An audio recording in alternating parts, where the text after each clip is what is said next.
This isn't real. What is real? How do you define real?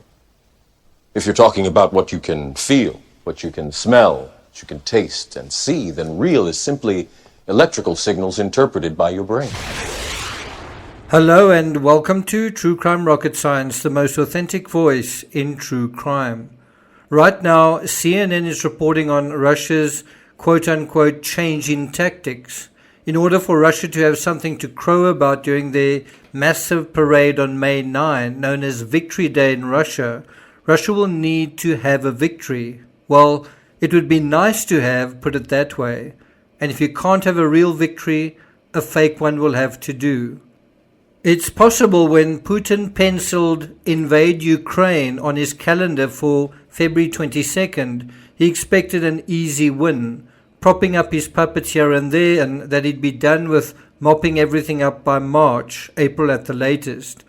At the end of April, he could put a Russian bow around his achievement, and on May 9th, he'd be regarded as the shining savior of Russia, and Russians once more. A moment to savor. The trouble is, there hasn't been a proper moment in 38 days, that's over 5 weeks, where Russians have raised a flag over Ukrainian territory and gotten a nice photo op out of it. In spite of CNN reporting about this pageantry deadline that's almost a month away, this new strategy's been in the news for a few days already. But this is how CNN describes Russia's change in tack. Quote, Russian President Vladimir Putin is under pressure to demonstrate he can show a victory, and eastern Ukraine is where he is most likely to achieve that, officials say.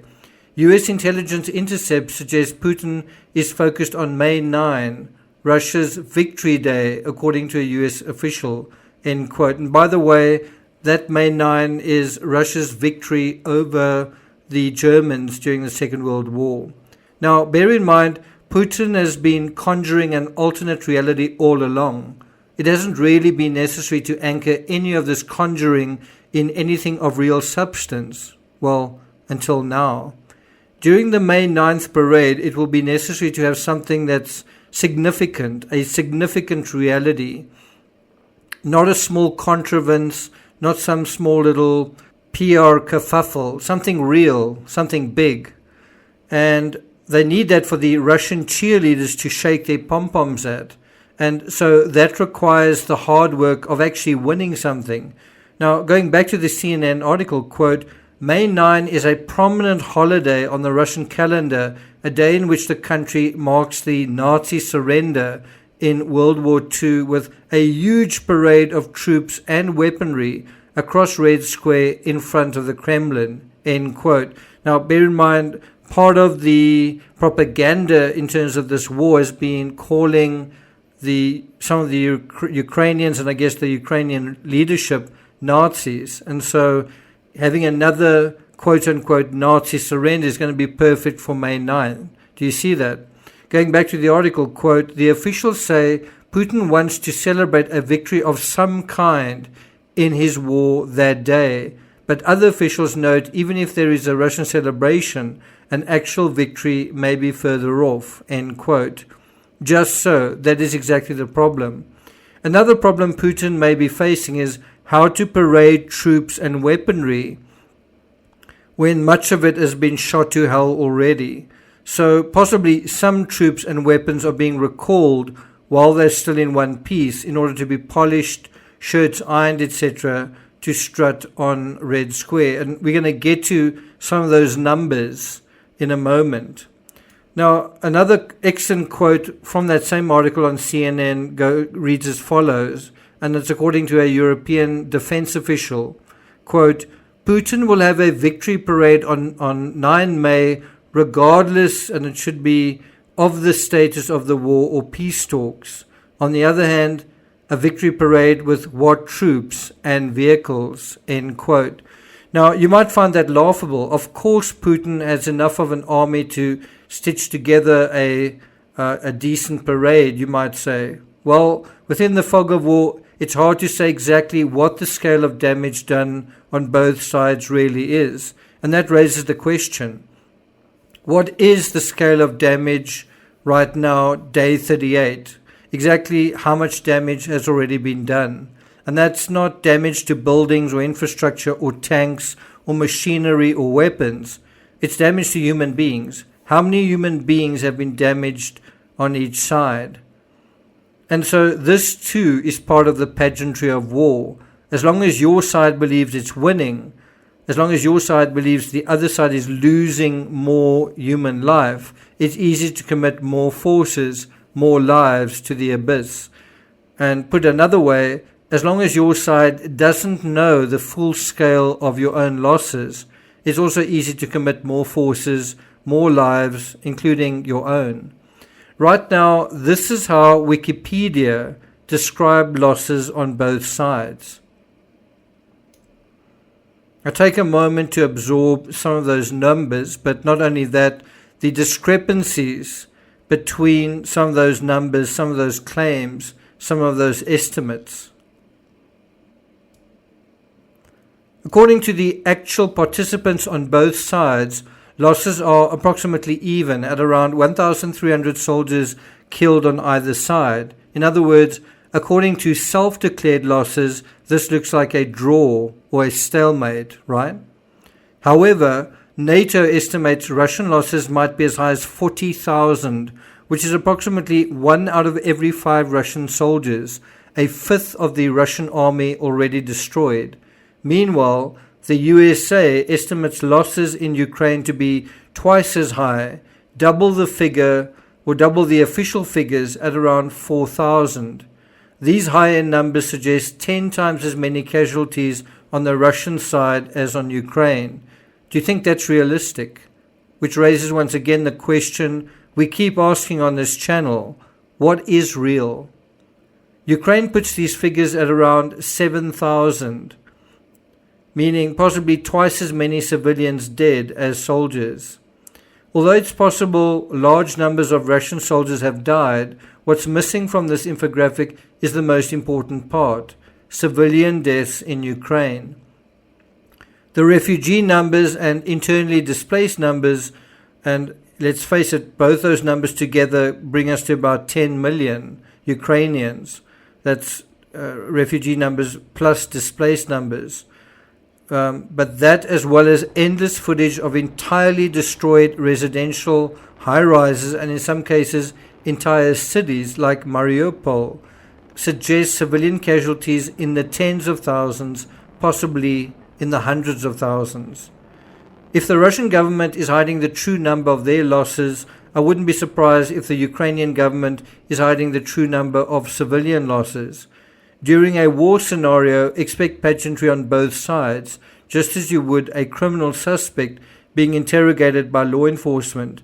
Don't think law enforcement aren't going to play fair or entirely open cards either.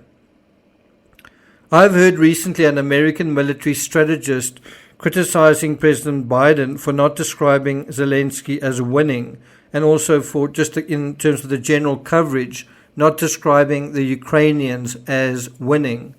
But where we are currently, Russia is like a wounded animal, and a wounded larger animal. It behoves the victim in this scenario to play down their strengths and to appear less strong than they really are. This is why it makes sense that Ukraine did not take credit for the recent attack on a Russian fuel depot by 2 choppers flying low first thing yesterday morning into Belgorod. I also think one has to bear in mind the psychology of Putin himself. If he wants a win and he doesn't have one, he's going to make damn sure he gets one. So why not give him one? By sort of vacating a site he may be targeting, allow him to raise the Russian flag, etc., kind of roll out the red carpet, but then take it back. In other words, you allow the Russians their moment. You, in a way, lure them into this photo opportunity that they want. And then you can cackle, everything is going according to plan, like the Emperor in Star Wars. So you want to sort of foment a kind of trap. They want their win, well, lure them into a win, and then make sure that they can't get out of that situation.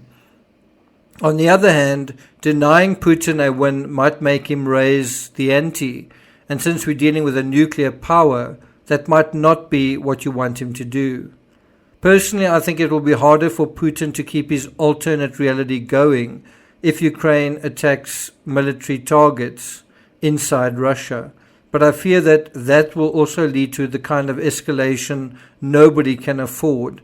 The horrible irony here, of course, is that if Russia hasn't technically used a tactical nuclear weapon on Ukraine, they have nevertheless initiated massive destruction on multiple cities and multiple civilian targets. In other words, they may not have technically used a nuclear weapon, but the destruction that they have visited on Ukraine is basically equal to that anyway. In conclusion, we might ask what that 40 or 60 mile military convoy was all about. It came, we saw it, and then what? What happened?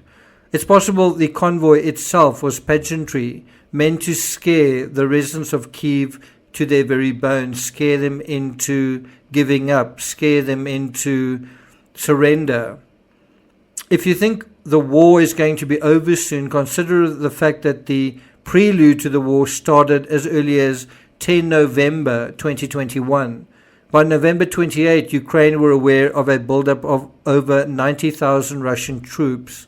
The planning and assembly continued through December, January, and most of February. That may have been pageantry too. Where we are now, however, is a reality none of us can afford, literally and right now. There's no clear way through the fog of war.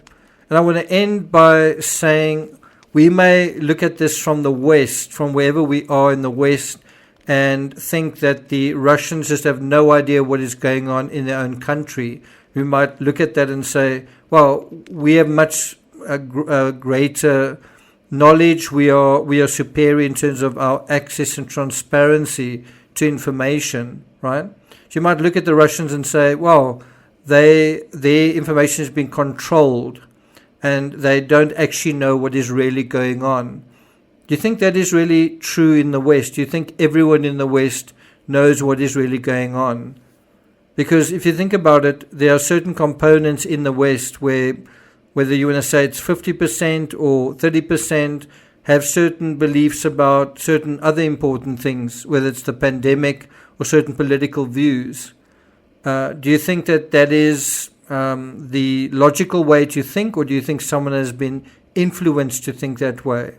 Well, in Russia, thinking a certain way has a great cost for certain other people.